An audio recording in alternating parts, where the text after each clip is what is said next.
What up, Internet? I am the PCGoblin. So today, I got a new keyboard. This isn't it, but this is the keyboard that I've been using. I love the Apple keyboard. It's super thin.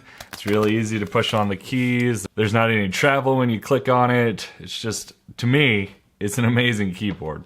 And it works in Windows, but it's not exactly a Windows keyboard. Like, I've got the command key right here, which translates to the Windows key, but I can't use like the volume buttons and whatnot. So I've been given another keyboard, this one right here, which we'll open up in just a second, that looks like it may be a decent replacement. So let's go ahead and open it up and see what it's like.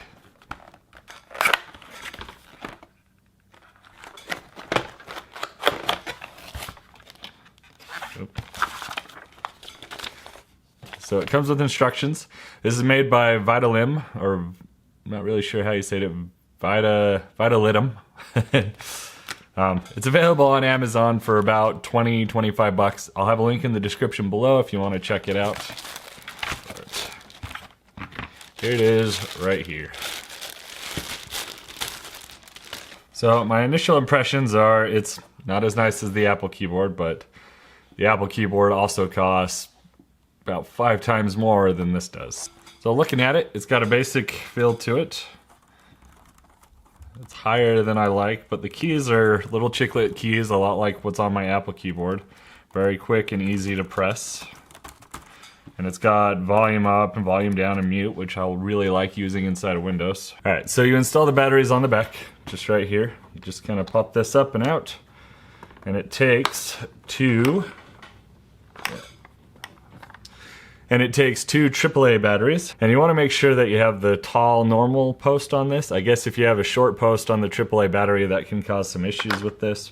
But I've never seen a short post, but if you're having issues, check your batteries to see if you have the tall post and not the short post. And if you have the short post, get the normal tall post. The 2.4 gigahertz wireless transceiver is also sitting inside the battery bay. So to get that out, you just pop the cover like you saw, flip it over, boom, and then here it is. So this keyboard is an ultra slim keyboard with a standard layout that has 109 keys. It's full size. It's a wireless keyboard that's got auto sleep mode, so after 10 minutes it will go ahead and put itself to sleep so it's not wasting batteries. It'll give you a low battery reminder on the keyboard. It'll start flashing an indicator light when they're getting low. You just plug in your USB transceiver and it automatically works. It's compatible with pretty much any computer out there from Windows XP on up and Mac OS, and I'm assuming it'll work with Linux too, but it doesn't say it will, so mileage may vary with that. And then finally, all you get in the package is one wireless keyboard, one USB transceiver, and a quick start guide. You'll need to provide your own AAA batteries. So if you guys click the link and go check out the description, it says it's a USB keyboard. And I mean, I suppose it is since the wireless transceiver is USB, but there is no way to hook up a USB cable directly to this keyboard that I can see. It looks pretty solid and it's only a wireless keyboard.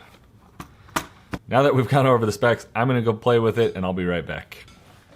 So I've been using this keyboard for a little while now, and I actually really like it. I haven't noticed any delays with it being wireless. My biggest problem is just the key layout, and if you're used to Windows keyboards, that's not an issue for you. I'm just used to my keyboard, which has it in different spots, so when I was going to push the Option key, I'd be hitting the Windows key and, you know, vice versa. So things got kind of weird with me with that, but that's my problem, not an issue with the keyboard. The volume up and mute buttons, they work great, and there was no problems installing it. I just plugged the USB transceiver into the back of my computer, turned this keyboard on, started using it, no issues. So it's not as nice to type on as my premium Apple keyboard. Obviously, these aren't mechanical keyboards, so if those are your thing, these aren't going to be your thing, because they are not mechanical in any way. Well, the Apple keyboard is, but it doesn't have the same feel as the traditional mechanical keyboard. But coming back to this keyboard, this is a great cheap keyboard. It's like 25 bucks on Amazon, links in the description below, like I said earlier.